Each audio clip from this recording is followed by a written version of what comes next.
Dalam pemilu kali ini ada kejanggalan. Ada partai yang menang pileg tetapi calonnya kalah. Lebih dari suaranya, 2% lebih. Ada calon presiden yang menang tapi partainya kalah. Bahkan tidak memperoleh bahkan setengah persen dari angka yang dia peroleh. 58% sekian, 25% pun tidak partainya. Itu janggal sekali. Terjadi. Apakah ini salah satu secara teori bahwa kejanggalan ini terjadi karena ada masalah serius? Mari kita lihat satu-satu.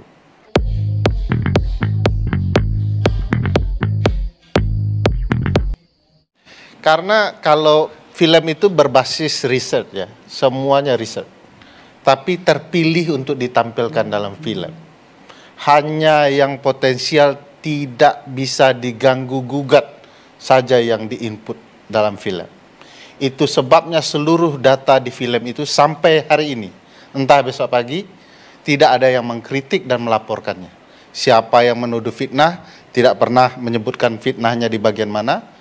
Yang mengatakan ini segala macam, tidak pernah juga bisa mampu menuduh film itu. Film itu tidak diperuntukkan untuk mendegradasi suara orang. Kalau enggak kami buat jauh-jauh hari dan muncul jauh-jauh hari. Film ini mau mendidik politik kepemiluan kita untuk bicara dua hal.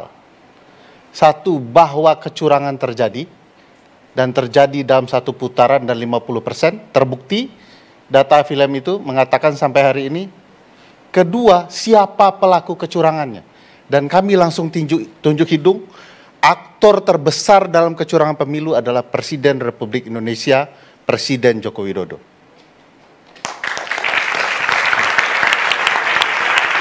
Saya nanti akan bicara kecurangan, Mas Aiman. Saya mau mengungkapkan dua teori yang janggal terjadi dalam pemilu 2024 dan nanti bicara data-data dan silahkan kategorikan ini sebagai kecurangan atau tidak. Kejanggalan pertama, bahwa tidak lumrah dalam sistem presidensial. Ada seorang presiden yang memiliki partai mendukung calon presiden yang bukan berasal dari partainya. Tidak lumrah. Terjadi kejanggalan pertama. Kejanggalan kedua, luluh lantaklah teori soal kotel efek yang tidak pernah terlanggar selama ini. Bahwa teori kotel efek itu efek ekor jas.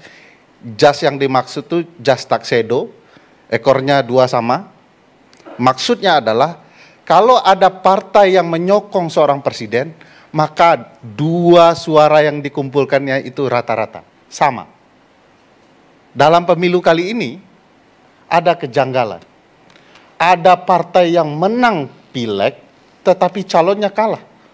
Lebih dari suaranya, 2% lebih. Ada calon presiden yang menang, tapi partainya kalah. Bahkan tidak memperoleh bahkan setengah persen dari angka yang dia peroleh. 58% sekian, 25% pun tidak partainya. Itu janggal sekali. Terjadi. Apakah ini salah satu secara teori bahwa kejanggalan ini terjadi karena ada masalah serius? Mari kita lihat satu-satu. Dan data ini sudah pernah kami tampilkan di Komisi 2. Boleh dilihat di Komisi 2. Apa salah satu datanya untuk menjelaskan telah terjadi kecurangan yang disebut sebagai terstruktur, sistematis, dan masif? Kita mulai dari terstruktur. Maksudnya kecurangan itu melibatkan penyelenggara negara atau penyelenggara pemilu.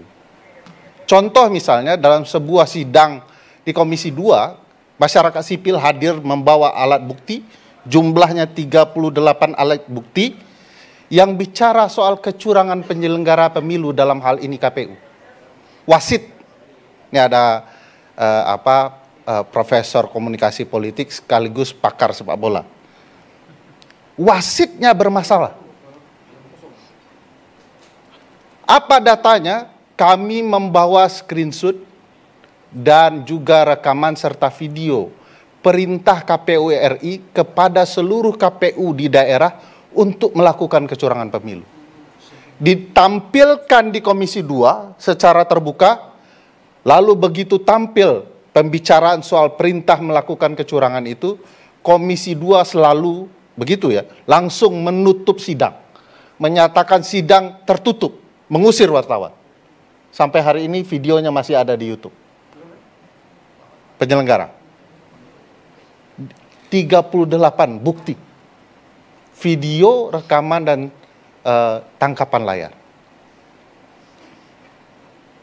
Bagi saya, kecurangan pengaturan skor dalam sepak bola di Italia tidak perlu membuktikan apakah skor itu murni kehebatan pemain atau tidak. Tidak perlu. Yang dibuktikan apakah wasit terlibat, klub terlibat, pemain terlibat, dan lain-lainnya terlibat sebelum pertandingan. Karena pengaturan skornya di sana. Sama juga dalam kecurangan pemilu saat ini. Sebagaimana penelitian kami dan kami jelaskan di film, bahwa tidak perlu lagi bicara C hasil dan lain-lain, karena skenario Presiden Jokowi memastikan satu putaran dengan di atas 50% lebih kemenangan. Bagaimana kebijakan itu sudah dijelaskan dalam film. Menarik bahkan. Tidak dibantah sampai sekarang bahkan. Ada alat buktinya bahkan yang bicara soal bagaimana peran penjabat gubernur memastikan dukungan itu. Kalau sudah dilangsungkan bahkan dengan menggunakan relasi kekuasaan nepotisme di pengadilan untuk kemudian proses kecurangan ini bisa dilangsungkan, ini sudah sistemik jauh hari. Apakah ini berdampak luas, strategis, dan penting? Iyalah, ini pemilu, tempat kekuasaan dinobatkan. Kalau syarat ini sudah terpenuhi, terpenuhi angket. Tinggal soal keberanian saja. Mampukah penjelasan Prof. Effendi Ghazali menimbulkan keberanian kepada partai politik? Bergantung sekali kepada partai politiknya. Bukan kepada kebenaran yang disampaikan Prof. Effendi Ghazali.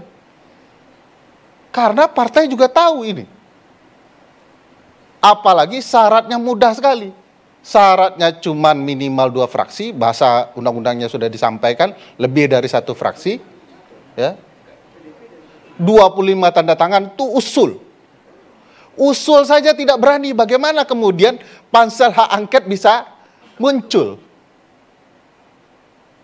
Bagi saya, kalau ini jalan, saya yakin Prof. Effendi dan teman-teman pemantau pemilu, termasuk lembaga saya, kami akan saksikan kepada publik via hak angket apa saja yang sedang terjadi selama penyelenggaraan pemilu kita.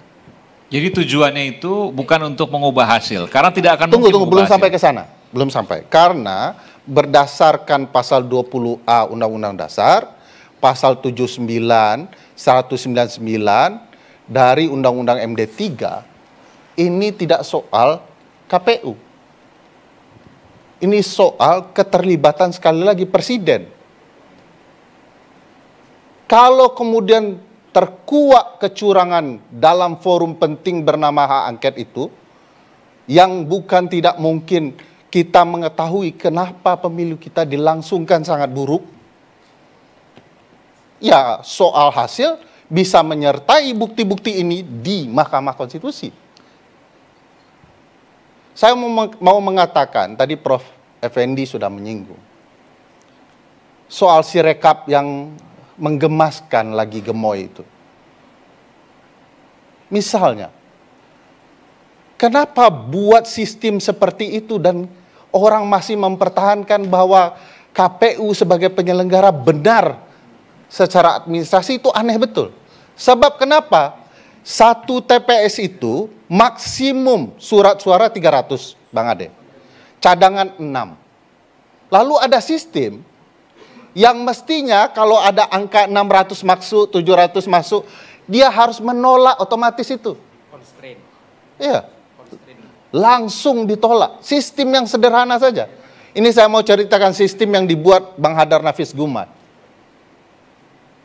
dalam Jaga Suara 2024. Apabila ada yang melapor ternyata salah mengirimkan data laporan, otomatis tertolak. Tapi itu kan di Sirekap Saya begini. mau jelaskan, saya Bang. harus adil juga begini, saya harus tengah-tengah. Itu kan bicara soal, oke, ada kenapa nggak di set buffer penyangga begitu ya? Yes. Katakanlah misalnya satu TPS nggak boleh lebih dari 300. Ini bisa ada yang 8.000 bahkan ada yang jutaan. Kenapa sistem itu tidak dibuat sejak awal? Tapi kan begini, ini yang disampaikan oleh KPU dan juga Bawaslu misalnya, bahwa semua itu Sirekap hanya bicara soal bagaimana mengawal, tapi semua akan mengacu pada C hasil. Jadi nggak usah khawatir, Sirekap nggak usah dilihat, C hasil nanti yang dijadikan Mas patokan. Aiman, kita harus adili KPU. Betul, penghitungan manual berjenjang adalah data inti, tapi Sirekap ada pengawal inti. Kalau Sirekap tidak benar, bisa nggak ngawal yang inti ini? Saya mau kasih tahu, selain azas pemilu, KPU juga harus paham ada prinsip penyelenggaraan pemilu. Pasal 3 Undang-Undang Pemilu, Undang-Undang 7 2017. Salah satu prinsipnya soal profesionalitas. Saya tanya ke Mas Aiman, Sirekap ini profesional nggak begini? Melanggar prinsip nggak? Banyak masalah bahkan diakui dan sempat dihentikan. Iya, diakuinya sekarang, tidak diuji coba sebelumnya. Secara terbuka. Saya mau katakan, apa alasan KPU menunda penghitungan manual berjenjang di daerah? Bukankah harus terbuka? Prinsip penyelenggaraan soal terbuka. Kalau prinsip dan azas dilanggar, apa namanya pemilu kita? Tapi saya bingung gini, kalau seandainya C hasilnya itu bisa kita akses kan, kita bisa cek sama-sama. Lalu ini kemudian juga menjadi alibi atau alasan gitu ya. Lalu di mana kekhawatirannya? Karena setiap C hasil bisa kita klik dan keluar hasilnya. Ya, nggak ada soal yang keluar itu. Makanya saya bilang C hasil tidak penting lagi kalau proses bermasalah. Mas Aiman hebat seperti babe dalam bacaan sholatnya luar biasa panjang-panjang. Tapi kalau tidak wudhu, saya nggak nilai itu kualitas bacaannya. Wudhunya salah, ngaku-ngaku sholat.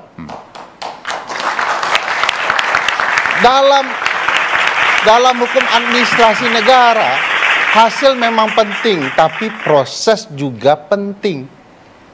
Jadi aneh kalau orang mengatakan proses itu harus diabaikan.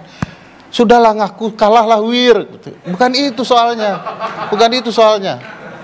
Bukan itu soalnya. Soal besarnya banyak suara orang tidak pasti.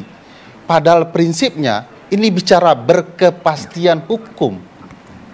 Jadi bagi saya, Mas Aiman, data kami akan menjelaskan tiap tahapan, peran presiden, berjenjang itu, apa struktur berjenjangnya presiden dalam kecurangan. Presiden sudah menyatakan cawe-cawe, dan bahkan menggunakan data intelijen, ya.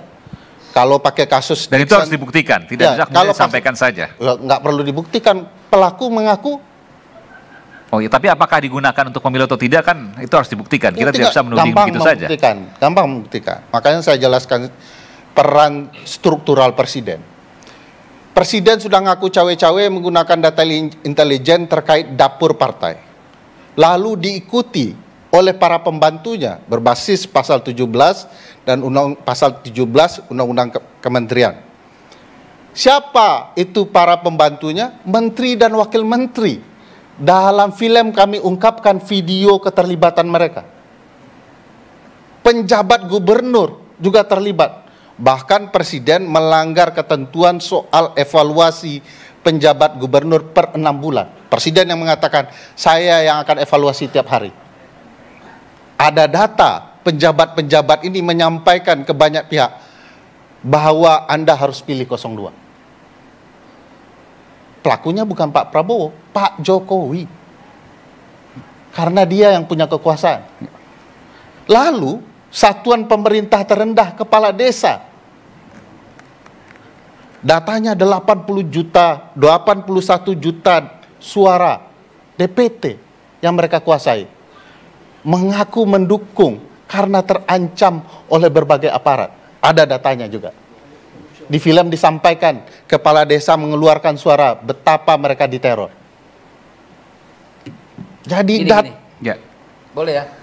belum puas ini. Sedikit lagi, silakan. Belum puas. Belum puas. Izinkan memuaskan diri.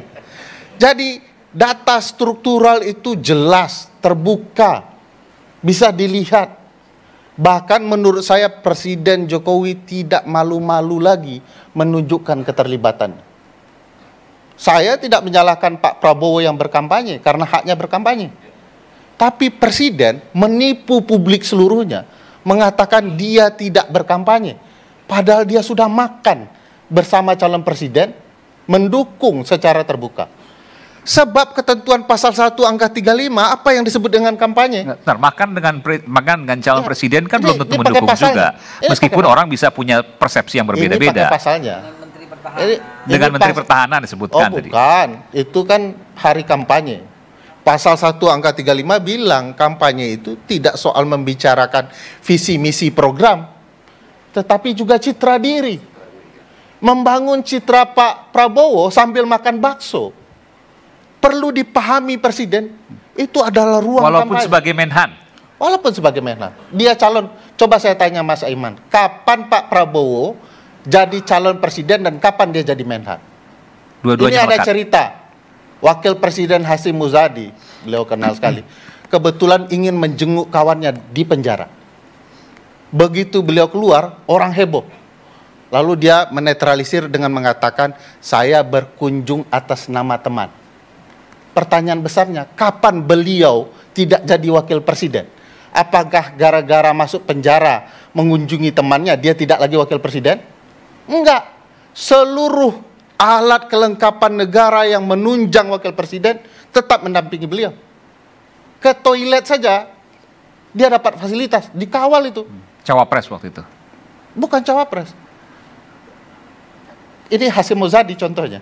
Oh. Jadi kapan Pak Prabowo jadi Menhan, kapan dia cawapres? Cawapres juga dapat fasilitas keamanan khusus loh oleh negara. Termasuk Pak Presiden. Jangan gara-gara makan bakso dia kehilangan sistem pertahanan untuk dia. Jadi ini fasilitas negara, dia tidak bisa mengatakan dia bukan lagi presiden. Untuk sementara itu tidak pernah, tidak bisa mungkin. Oleh karena itu ada ruang-ruang yang perlu dipahami. Saya pikir tiba-tiba setelah jalan-jalan sama Pak Prabowo, lalu beliau seenaknya mengumumkan saya tidak ikut kampanye. Padahal sudah melakukan kampanye. Belum lagi soal kebijakan berkaitan gentong babi. Anggaran untuk gentong babi itu 440 triliun per 2023. Dinaikkan sedikit per 2024 dan difokuskan diguyur sebelum Februari. Dalam penelitian, tadi beliau sudah singgung, Robon juga menceritakan soal yang sama, bahwa politik gentong babi itu efektif merusak stabilitas publik dalam menentukan pilihan. Ini tidak fair.